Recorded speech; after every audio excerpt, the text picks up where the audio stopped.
Being one of the only games available for the PS5 at the time, a lot of people unfamiliar with the Souls genre probably picked up Demon's Souls with no idea what they were truly in for. I was one of those people. Demon's Souls was a bonus to my purchase of the PS5 on eBay, along with Ghost of Tsushima and Ratchet & Clank. The seller messaged me saying that Ratchet & Clank would be the game that would really show off what the PS5 is capable of, and that whilst Demon's Souls is a great game, that it's not for everyone. Obviously, curiosity won, and I popped the game in, a naive gamer who was about to embark on a journey of pain, death, and triumph. The learning curve is steep, but that's to be expected from whichever Souls game you happen to start with. It's a game that teaches the player the Souls style of gameplay through a lot of death, satisfying combat, and rewarding victories that feel earned after overcoming one's own mistakes and learning in order to progress. It can be quite jarring going from a game where death is punished to a game where death is actively encouraged.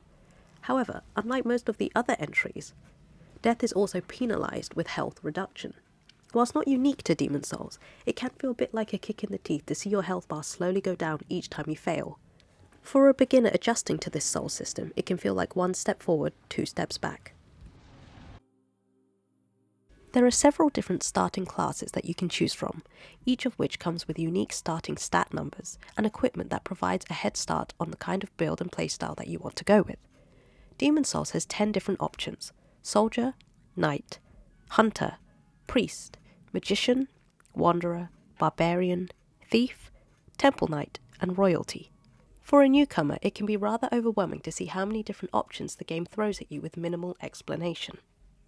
Thankfully, it's not the be-all end-all if you choose a starting class which favours one playstyle that you end up not enjoying, or if you simply want to switch it up mid-playthrough for the fun of it, as you can always level up any stat you want once you're given the ability to. However, perhaps more important to take note of is the starting equipment, which, unlike the stats, isn't so easy to switch up and acquire later. For my first ever Souls character, I decided to go for a Magician class under the pretense that spamming magic from afar would make the game easier, but it sure didn't feel easy at the time. Little did I know that I could have gone for the Royalty class to start off with, as it gives you a better catalyst and magic restoration. But hey, only one of those classes had magic in their name, and I clearly didn't pay attention to anything else. So, with my Magician made, I started my Souls journey for the first ever time. The Nexus serves as the hub location, and is the first real showcase of what the game has to offer visually. Personally, from a pure graphical standpoint, I don't think any of the other Souls entries, Elden Ring included, look quite as striking as Demon's Souls. The warm gold and shimmering glow that the Nexus offers instills a level of comfort and safety that the world's level designs contrast so well. The Gates of Boletaria introduces the player to the start of the actual game. It's peppered with a variety of enemies who range greatly in difficulty. With enough exploration, it should familiarise the player with many of the game's mechanics, items, and bullshit moments. It's not an overwhelmingly large area, being a manageable size where it doesn't become too frustrating when you die, respawn, and have to find your way back. Maybe because I was unfamiliar with the idea of doors that only open from certain sides, or shortcuts having to be opened by slashing through various opponents and finding a crank or lever, I had no idea where to go for a solid hour or so. The frustration of going round and round in circles was fueled by the fact that my arse was getting handed to me on the regular, resulting in my health being depleted to half very quickly. Only once I shared my screen to a friend who knew the game well did I finally progress to the first boss. Once beating the first boss, the game allows the player to choose where they want to go next. There are 5 possible options: continuing World 1, or starting Worlds 2, 3, 4, or 5. Whilst there's no clear indication of where to proceed, I found that Worlds 3, 4 and 5 are far harder to navigate at a lower level due to the obstacles that stand in the way of the boss.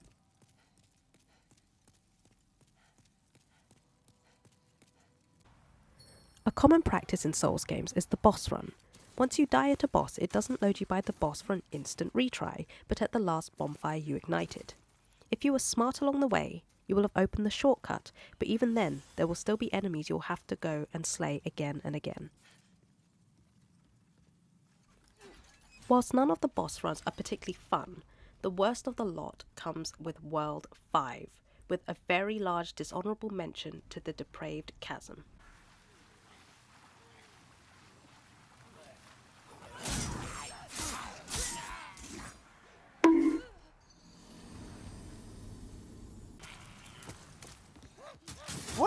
that?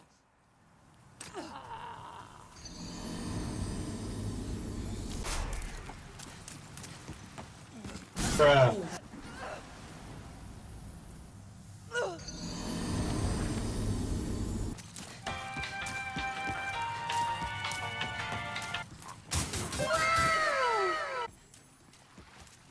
They ask you how you are, you just have to say that you're fine when you're not really fine, but you just can't get into it. Oh no. Anyway.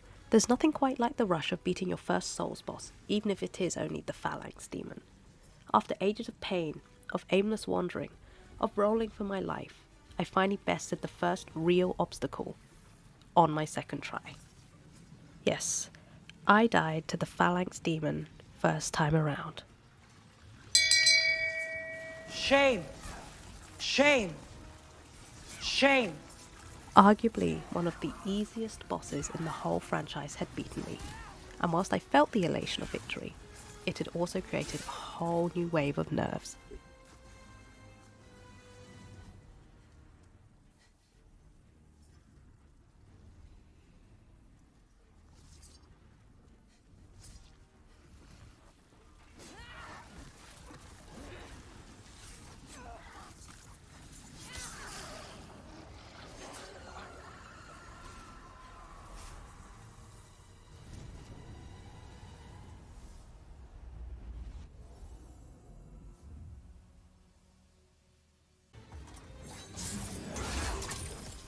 The bosses offer a wide variety of obstacles, ranging from intimidating size, attack patterns that can take a while to figure out, blatant 2v1 situations, and other things that I won't spoil for you. These tricks are often recycled by the later games to varying degrees of success. The range means that, whilst you might struggle with a boss using a certain build, someone who has chosen a different build might find it the easiest boss in the world, and vice versa. A special shout out goes to Flame Lurker and Maneater, who made me put down the game out of sheer frustration and who got absolutely destroyed on my first new game cycle.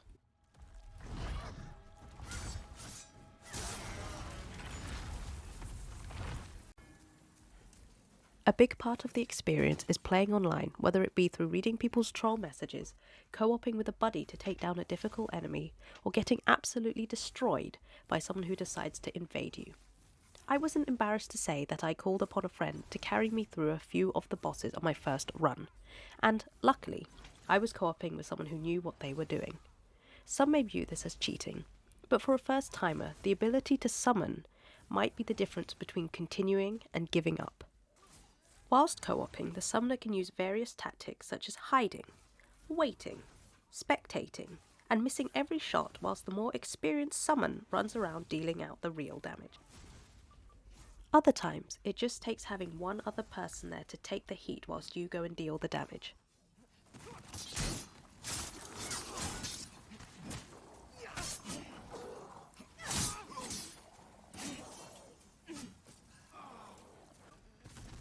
With the ability to summon comes the chance of being invaded. Invaders make it their life mission to make your game even harder than it already is.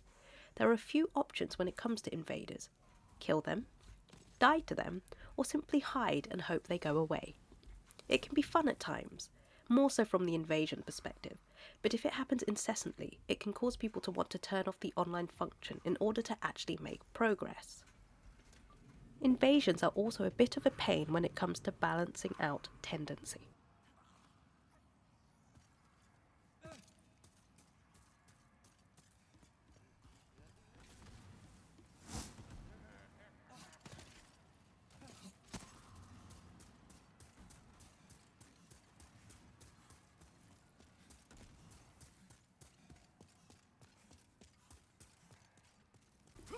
Not brought back for later games is the tendency system, which is not explained to the player beforehand. Without a guide or someone knowledgeable perched on your shoulder explaining it to you, it's very complicated to follow. Demon's Souls features both world and character tendency. The difficulty of the game will change based on what tendency you're currently sporting. Luckily for me, my friend told me before I unknowingly messed up my tendency, and I spent quite a bit of time climbing the Nexus and jumping off in human form to avoid black tendency and a significantly harder experience. However, if you're someone who likes to complete games and achieve the Platinum Trophy, you will be forced to get your character to both pure black and pure white tendency, whilst also fiddling around with world tendency to boot.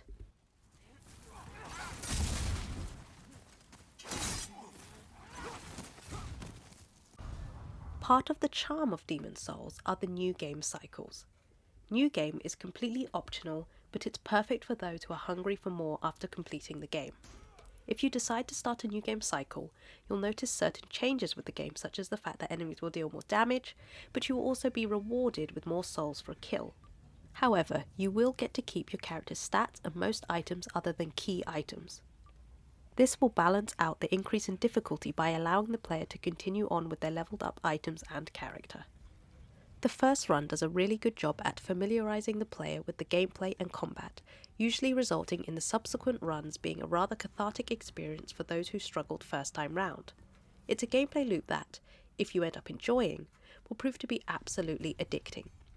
Whilst spamming magic from afar proved to be very effective for all 3 new game cycles with my original character, I wanted to try something new. Despite the spells, I felt a lot more satisfied with the bosses I didn't magic to death, and found myself enjoying the way of the sword far more.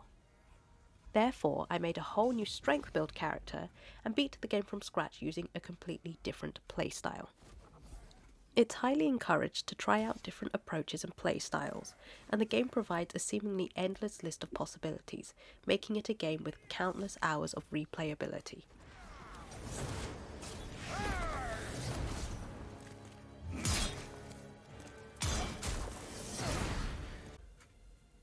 It's definitely not the easiest Souls game to start with due to its complicated tendency and health system, but it does a good job at introducing a genre to a whole new generation.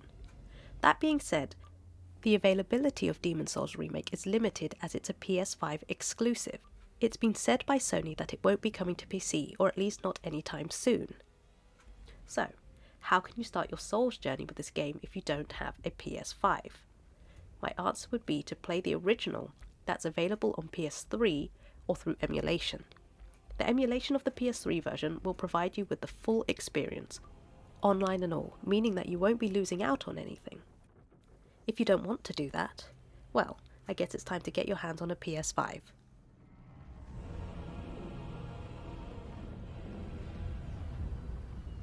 Oh, thank God. Umbasa.